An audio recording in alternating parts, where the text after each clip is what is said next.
সবাইকে স্বাগতম। এই ভিডিওতে আমরা দেখব কিভাবে নগদ থেকে যে কোনো মোবাইল নাম্বারে রিচার্জ করতে পারবেন সহজে ঘরে বসে। তো ভিডিওটি শুরু করা যাক। এর জন্য আমরা প্রথমে নগদ অ্যাপ ওপেন করতে হবে। সো আমি নগদ অ্যাপ ওপেন করলাম। ওপেন করার পর এমন ইন্টারফেস আসবে।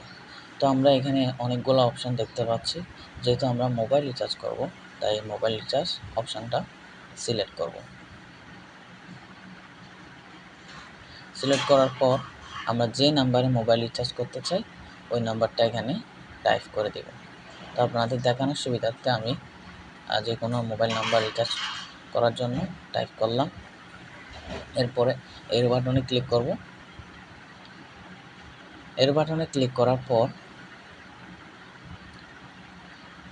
আপনি মোবাইল অপারেটর যে নাম্বারে রিচার্জ করতে চান ওটা সিলেক্ট করে দেবেন। তো আমার মোবাইল নাম্বারটি হচ্ছে রবি, তাই আমি রবি সিলেক্ট করে দিলাম। সিলেক্ট করে দেওয়ার পর আপনি যতটুকু অ্যামাউন্ট পাঠাতে চান সেটা এখানে টাইপ করে দেবেন। তো আপনাদের দেখানোর সুবিধার্থে আমি 20 টাকা রিচার্জ করে দেখাচ্ছি। তো আমি এখানে টাইপ করে দিলাম 20। এরপর ডান দিব। ডান দেওয়ার পর পরবর্তী অপশানে সিলেক্ট করে দিব। এরপর আপনার নগদের যে পিন নাম্বারটা আছে পিন নাম্বারটা দিয়ে দিবেন এবং পরবর্তী অপশানে সিলেক্ট করে দিবেন। এরপর এখানে কিছুক্ষণ ট্যাপ করে রাখবেন,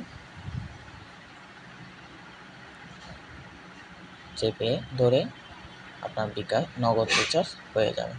তো আমরা দেখতে পাচ্ছি আমাদের নগদ রিচার্জ হয়ে গেছে। তো আমাদের প্রমাণস্বরূপ একটা SMS আসবে।